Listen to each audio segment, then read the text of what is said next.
In this video, I'm going to be going through DeQuervain Tenosynovitis. DeQuervain Tenosynovitis is a condition where there is swelling and inflammation of the tendon sheaths in the wrist.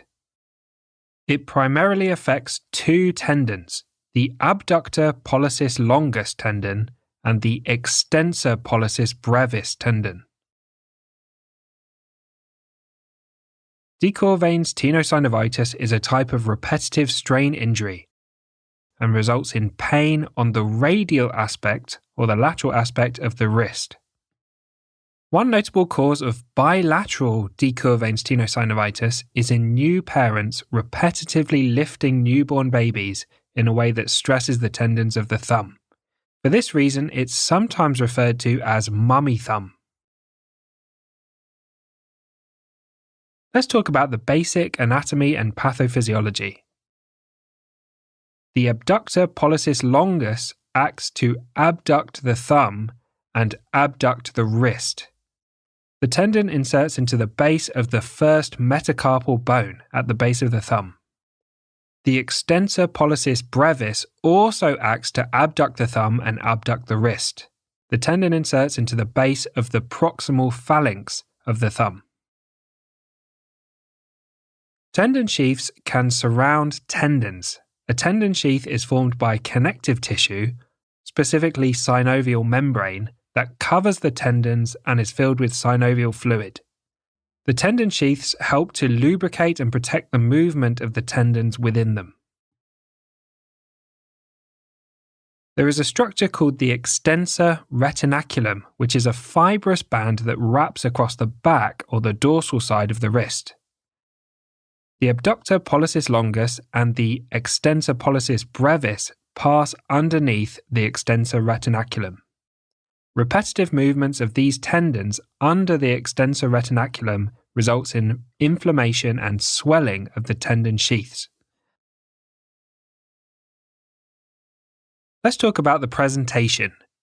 Patients present with symptoms at the radial aspect of the wrist, near the base of the thumb. Typical symptoms include pain, often radiating to the forearm, aching, burning, weakness, numbness, and tenderness.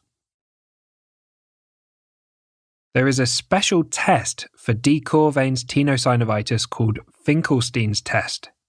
There's some confusion about what this is depending on where you look. Most sources describe the first maneuver below as Finkelstein's test.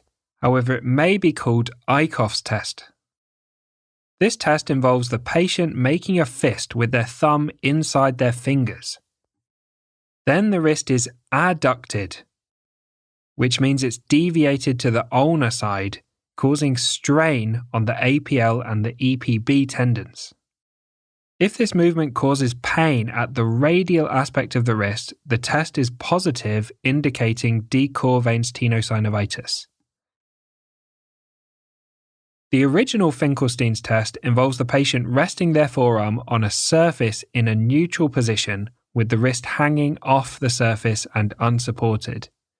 The examiner holds the patient's thumb and passively flexes the thumb into the palm of the hand, causing the wrist to adduct with ulnar deviation, putting strain on the APL and the EPB tendons. If this causes pain at the radial aspect of the wrist, the test is positive, indicating DeQuervain Tenosynovitis. Finally, let's talk about management. Management can involve rest and adapting activities, using splints to restrict movement, analgesia, for example, NSAIDs, physiotherapy, and potentially steroid injections. Rarely, surgery may be required to release or cut the extensor retinaculum, releasing the pressure and creating more space for the tendons.